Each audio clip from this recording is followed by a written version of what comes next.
میرے مرشد کے مرشد حضرت ہاشم سمنگانی ہیں۔ میرے مرشد کے مرشد حضرت مولانا ہاشم سمنگانی ہیں۔ ولیوں کے ولی قیوم حق محبوب سبحانی ہیں۔ جناب پیر ارچی کے وہ شیخ کامل و اکمل ہمارے پیشوا ہیں، پیر ارچی و خراسانی۔ کمالات ولایت میں، حقائق میں، دقائق میں نہیں کوئی شہنشاہ، سمنگانی آپ کا ثانی ہے۔ مجھ بالواسطہ قندوز کی مٹی سے محبت ہے، غلام پیر ارچی ہو، مرید شیخ لاسانی ہے۔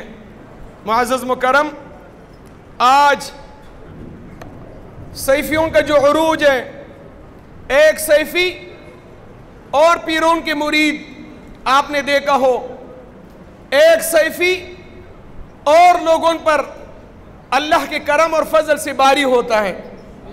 ایک عام صیفی، ایک سالک، اللہ نے ان کو عزت اور عروج کیوں دیا؟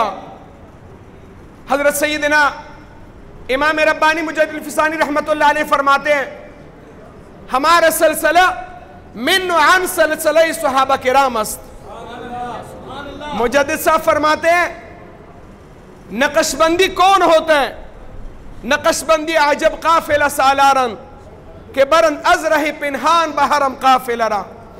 نقش بندی وہ لوگ جو اللہ کے لیے مقبول ہوتا ہے۔ حضرت سیدنا و مرشدنا مولانا ہاشم سمنگانی رحمت اللہ علیہ کی فیوزات بالواسطہ بلا واسطہ الحمدللہ ہم اور آپ کو پہنچا ہوا ہے۔ یہ برکت اس مرد قلندر کا ہے کہ اس مرد قلندر نے یہ نہیں دیکھا کہ میں علوم ظاہر یا علوم باطن، بلکہ اللہ جل شانہ نے دونوں علوم سے کامل اور مکمل بنا دیا تھا۔ مولانا ہاشم رحمت اللہ علیہ وہ شخصیت کہ 25 سال کی عمر جب آپ کا عمر ہوا، آپ نے علوم ظاہر کی طرف رجوع کیا۔ وہ علوم جو لوگ 8 اور 9 سال میں پڑھتے ہیں، 14 علوم، صرف، نحو، معانی، فلسفہ، تفسیر، اصول تفسیر، فقہ، اصول فقہ، احادیث، اصول احادیث، لیکن رب متعال کا مقبول تھا، اللہ کا مقرب تھا۔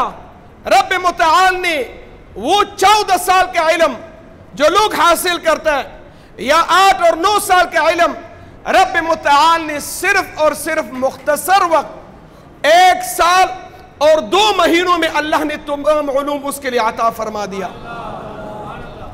آج مدارس میں بمشکل ایک شیخ الحدیث 3 صفحات بخاری پڑھاتا ہے، لیکن مولانا ہاشم رحمت اللہ علیہ کے لیے اللہ نے وہ مقام دیا جو 25 صفحات بخاری شریف کا روزانہ پڑھتے تھے۔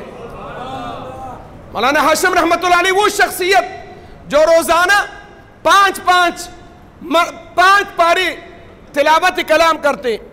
مولانا صاحب وہ شخصیت تھا، ایک رمضان میں الف لام میم سے لے کر والناس تک 18 پاری 1 مہینے میں حفظ فرما دیا۔ مولانا صاحب مبارک وہ شخصیت جو اللہ کے لیے مقبول ترین صوم داؤدی، 1 دن روزہ رکھنا، 1 دن افطار کرنا، پورا عمر مولانا صاحب کا معمول مبارک یہ تھا۔ مولانا صاحب وہ شخصیت جو اللہ کا مراد تھا، اللہ کا مقبول تھا، جو یہ مقام بہت کم لوگوں کو میسر ہوتا ہے۔ رب متعال نے آپ کے لیے وہ مقام عطا فرما دیا۔ حضور فرماتے ہیں، جس نے مجھے دیکھا خواب میں، در حقیقت اس نے مجھے دیکھا۔ 1 2 5 50 نہیں، پورا عمر میں 200 مرتبہ حضور صلی اللہ علیہ وآلہ وسلم کا دیدار مولانا ہاشم رحمت اللہ علیہ نے کیا ہوا تھا۔ اللہ نے ایسا مرد قلندر، اے صیفیوں ناز کرو، اللہ نے ایسا مرشد آپ لوگوں کے لیے عطا فرما دیا۔ مولانا صاحب وہ شخصیت موسوی المشرب تھا، اللہ نے وہ کمالات عطا فرما دیا تھا۔ شاعر کیا خوب فرماتے، انجا کی زاہدان بسط 40 میں رسن، مستی شراب عشق بیک آہ میں رسن۔ آپ کی مجلس ایسا پر اثر تھا کہ فاسق آتا، فاجر آتا، ایک مجلس میں اللہ کا نیک اور دوست اور ولی اللہ بن جاتا. مبارک صاحب ان کا صحیح جانشین تھا. مبارک صاحب فرماتے نتما نجم نمنا، وہ مرشد کا فیوزات مرید میں منتقل ہوتے. مولانا صاحب ایک سخی شخصیت تھا، ایسا شخصیت کہ سالکین آتے تہادو تہابو کے مطابق تحفہ دیتے. مولانا صاحب ہاشم وہ تحفے اپنے گھر نہیں لے جاتا، اسی وقت وہ تحفے تمام مریدوں پر تقسیم فرماتے. وَيُؤْثِرُونَ عَلَىٰ أَنفُسِهِمْ وَلَوْ كَانَ بِهِمْ خَصَاصَةٌ.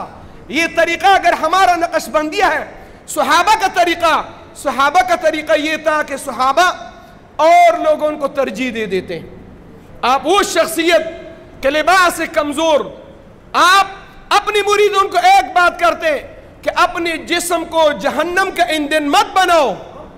اے سالکین، اپنے جسم کو قبر کے کیڑوں کا اور جہنم کا ذریعہ نہ بناؤ، اللہ کی طرف آؤ، فقر اختیار کرو، عاجزی اختیار کر لو. والد صاحب بزرگاہ فرماتے ایک دن مولانا ہاشم رحمت اللہ علیہ کے لیے تہجد کے وقت میں نے مصلی ڈالا. فرماتے مولانا صاحب ہاشم رحمت اللہ علیہ نے ایسے کھینچا اور دوسری سائڈ کر دیا اور فرماتے کہ میں یہ چاہتا ہوں کہ حضور کی امت کا پہچان قیامت والا دن یہ ہوگا کہ جب 70,000 اقوام کے اندر یا 120 صفوف کے اندر حضور کا امتی آ جائے، حضور کا امتی کا دور سے نظر آ جائے گا. حضور کی امتی کا پیشانی وہ جو پانی کے ساتھ اور سجدے کی مٹی کے ساتھ لگتا ہے وہ چاند کی طرح چمکتا دمکتا رہے گا. مولانا ہاشم فرماتے ہیں میرا دل یہ چاہتا ہے کہ میرا یہ ماتھا مٹی کے اوپر لگ جائے. فقر اللہ نے دیا، اللہ نے ایسا مقام دیا جو فقیری کے وقت، عاجزی، پردیسی کے دور میں مولانا ہاشم رحمت اللہ علیہ اپنے حقیقی رب کی جا ملا. معزز، آج اگر ہم مولانا ہاشم رحمت اللہ علیہ کی تعلیمات ان بزرگوں سے سیکھیں گے، ان بزرگوں سے ان کے معاملات یاد کریں گے، یقیناً یہ ہمارے لیے مشعل راہ ہے. رب متعال مولانا ہاشم رحمت اللہ علیہ کا فیضات اور انوارات سے ہماری سینوں کو منور اور معطر فرما دیں.